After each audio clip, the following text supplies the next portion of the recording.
ओडिशा के रायगढ़ से, जहां मेरी परवरिश हुई, ओयो बनाने तक की कहानी। और मुझे लगता है कि मैं इसे अभी भी बना रहा हूं, क्योंकि यहाँ अभी भी शुरुआती दिन है।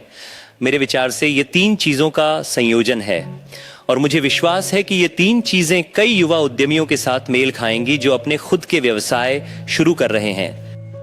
मेरा मानना है कि पहला पहलू आप जानते हैं, सपनों की कहानी है, जो बिना सीमाओं के बड़ी आकांक्षाओं के बारे में सोचने में सक्षम होना है। तो रायगढ़ में बड़े होते समय मुझे लगता है कि आईटी नौकरी पाना वास्तव में जैसे शीर्ष आकांक्षा थी जिसे कोई पाना चाहेगा। लेकिन मेरा मानना है कि नए भारत में जिसमें हम रहते हैं, इंटरनेट तक पहुंच से लोगों की आकांक्षाएं संरचनात्मक रूप से बदल जाती हैं, है ना? क्योंकि अब अचानक आप पढ़ते हैं कि दुनिया के किसी और हिस्से में एक अन्य उद्यमी ने बस एक अच्छा विचार रखा, कड़ी मेहनत करने और सकारात्मक बदलाव लाने की इच्छा थी, और वह एक बड़ा व्यवसाय खड़ा कर सका। तो मैंने सोचा क्यों नहीं मैं। मुझे लगता है कि वो पहला था सबने देखना। दूसरी बात थी अनुभव। मुझे लगता है कि मेरे आसपास कई नए व्यवसाय स्थापित हो रहे थे जो अगली पीढ़ी के लिए तैयार थे। जैसे आपने उल्लेख किया, मैंने SIM कार्ड बेचने शुरू किए। मैंने एयरटेल के लिए SIM कार्ड बेचना शुरू किया, जो कि और मैंने सुना है मिस्टर मित्तल भी यहाँ हैं आज और कल के बीच। तो आप जानते हैं, मैंने देखा कि एक नई कंपनी थी जो एक बहुत ही अलग तरीके से काम कर रही थी और फिर भी बड़ा अंतर ला पा रही थी। इंटरनेट का एक्सपोजर ये देखने के लिए कि उस पर व्यवसाय बनाए जा सकते हैं। उदाहरण के लिए, अगर ओयो को भौतिक दुकानों के माध्यम से वितरित करना होता तो हमें वितरण नेटवर्क बनाने में 30 साल लग जाते। अब हम बस खुद को एक मोबाइल ऐप पर डाल सकते हैं और बेचने के लिए तैयार हो सकते हैं।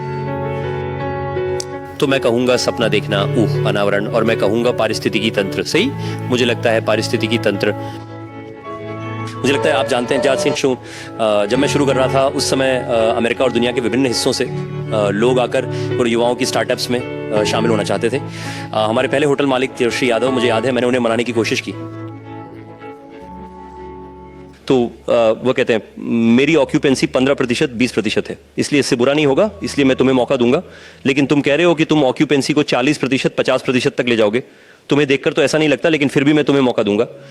किसी पर विश्वास करने और कहने की क्षमता कि मैं उन्हें मौका देने जा रहा हूं, मुझे लगता है ये एक बड़ी बात है। तो मुझे लगता है कि सपने देखना, अनुभव प्राप्त करना और अपने आसपास ऐसा इकोसिस्टम होना जहां भारत ने ऐसी जगह से बदलकर, जहां सरकारी नौकरी को ही केवल मैं ये नहीं कह सकता कि ये आज आकांक्षा नहीं है, ये अभी भी बहुत आकांक्षी है, लेकिन साथ ही यहाँ अन्य आकांक्षी नौकरियां भी हैं और उनमें से एक है स्टार्टअप के साथ काम करना।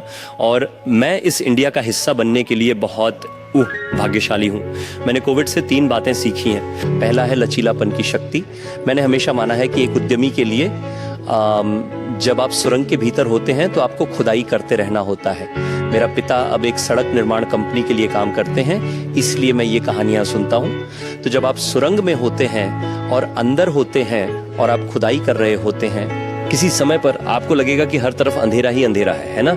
लेकिन आपको खुदाई करते रहना है और सुरंग के अंत में हमेशा रोशनी होती है। इसलिए मुझे लगता है कि कोविड के समय में हमेशा ऐसा महसूस होता था कि ये सिर्फ हमारे साथ ही क्यों हो रहा है ना? जैसे ये कब खत्म होगा? भले ही आप जानते थे कि किसी दिन ये बदल जाएगा, वैक्सीन आएंगी, जीवन अच्छा होगा, लेकिन हमेशा ऐसी भावना होती है कि ये कब तक चला जाएगा। मुझे लगता है कि, लेकिन आप जानते हैं हमारे पास ये विश्वास था कि लोग फिर से यात्रा करेंगे। वह आज हो रहा है, भगवान का शुक्र है। वह एक था। ये धैर्य की शक्ति अभूतपूर्व है और मैं ये हर उद्यमी से कहता हूँ जो उम्मीद है कि यहाँ हमारे सुन रहे हैं। यानी आप अपना व्यवसाय बना रहे हो और आप अपना सबसे महत्वपूर्ण सहयोगी खो सकते हो। आप एक व्यवसाय चला रहे हो और आप अपने सबसे अच्छे ग्राहक को खो सकते हो। आपके पास एक निवेशक हो सकता है जो कह रहा हो कि अगर आप कुछ महीनों में रिटर्न नहीं देते तो मैं नाखुश हो जाऊंगा। आपको ये जानना चाहिए कि अगर आप इसे बनाए रखेंगे तो सुरंग के अंत में हमेशा रोशनी होती है। तो ये एक चीज़ है जो मैंने सीखी। दूसरी चीज़ जो मैंने सीखी वह है उस टीम की ताकत जो सच में परिवार की तरह काम करती है। महामारी के समय मेरे वरिष्ठ नेता मुझे नहीं छोड़कर गए और यदि कुछ हुआ तो हम सब और भी करीब आ गए। और उसमें जो एक चीज़ जिसने मेरी मदद की वह थी चिंतन की शक्ति। आप जानते हैं मैंने सीखा है कि अनुभव को लोग बहुत कीमती मानते हैं, है ना? मेरा मानना है कि मैं एक उत्तेजक बयान दूंगा। मेरे विचार में अनुभव उतने मूल्यवान नहीं है जितना उन अनुभवों पर विचार करना है। इसका मतलब यह है कि अगर आपके पास किसी चीज का अनुभव है और आप इसके बारे में कुछ नहीं करते तो इसका कोई मूल्य नहीं है। लेकिन अगर आपके पास अनुभव है और आप उस पर विचार कर सकते हैं और कह सकते हैं इसका उपयोग करके मैं और क्या बेहतर कर सकता हूं, तो वह बहुत मूल्यवान है। इसलिए हमने प्रबंधन के रूप में बहुत समय विचार करने में बिताया, उसे सुधारने पर काम किया। और क्या मुझे लगता है तीसरी चीज है, आप जानते हैं कुछ ऐसा जिस पर हमने बात की, वह है उन कंपनियों की शक्ति जो छोटे व्यवसायों के साथ काम करती हैं और जो भारतीय समाज के लिए प्रणालीगत है ना।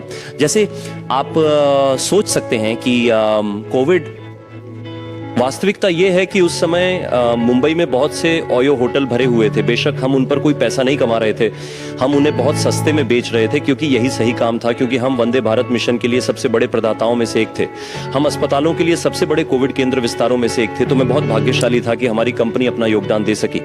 तो मुझे लगता है कि कोविड से मेरी यही बड़ी सीख है, मैं इसे शायद 3 कदम पीछे ले जाऊंगा। सबसे महत्वपूर्ण बात यह है कि आपको पता है भारत उद्यमियों का देश है ना। अगर आप हमारे आसपास देखें तो आपको एक किराना दुकान, एक ऑटोमोबाइल मरम्मत की दुकान, एक हार्डवेयर की दुकान दिखाई देगी। यही वह है जिसके साथ हम सभी बड़े हुए हैं। अगर आप एक मध्यम आय वर्ग के परिवार में बड़े हुए हैं तो आप अपने घर के पास ये सब देखेंगे और आप जानते हैं आप प्रभावी रूप से आय। मेरा विश्वास रहा है, कम से कम एक उद्यमी के रूप में मेरा मानना है कि भारत में कंपनियों के लिए व्यवसाय बनाने के 2 विकल्प हैं। या तो आप इन छोटे व्यवसायों के साथ काम कर सकते हैं, उन्हें सफल बना सकते हैं और इस प्रक्रिया में अपने आप सफल हो सकते हैं, या उनके साथ प्रतिस्पर्धा करने की कोशिश कर सकते हैं। मेरा मानना है कि बाद वाला बहुत बुरा विचार है। इसका कारण यह है कि जो लोग स्वाभाविक रूप से उद्यमी होते हैं वे सभी सफल उद्यमी हैं। हम सफल नहीं थे, वे सभी सफल थे। तो आप हमेशा अपने आसपास के 5 लोगों का औसत होते हैं। तो यदि मैं खुद को 10,000 सफल उद्यमियों से घेरता हूं तो इसकी संभावना है कि मैं भी सफल हो जाऊंगा। मुझे लगता है कि छोटे व्यवसाय हमारे देश के लिए प्रणालीगत रहे हैं और जो कंपनियां छोटे व्यवसायों को अपने सिस्टम में शामिल करती हैं वे सफल होंगी, ये मेरी राय है। और इसी वजह से ओयो भारत में छोटे व्यवसायों की शक्ति से गहराई से जुड़ा हुआ है। अब छोटे व्यवसायों के इकोसिस्टम में बड़ा बदलाव हो रहा है। यह बड़ा बदलाव डिजिटलीकरण और प्रौद्योगिकी का है। मुझे विश्वास है कि मौलिक रूप से यहां प्रौद्योगिकी हमारे आसपास की समुदायों के लिए एक महत्वपूर्ण सकारात्मक अंतर लाने के लिए है। अब इसके भीतर सही तरीके से तकनीक का उपयोग करना बहुत महत्वपूर्ण है ना। जैसे कभी कभी आप तकनीक को एक चुनौती या डर के रूप में देख सकते हैं, लेकिन दूसरी बात यह है कि इसे अपनाना। और मैं मानता हूं कि छोटे व्यवसाय या जो व्यवसाय पहले से ही सफल हैं वस्तुतः अन्य डिजिटल कंपनियों की तुलना में अधिक डिजिटल होने में आगे हैं। जब वहां है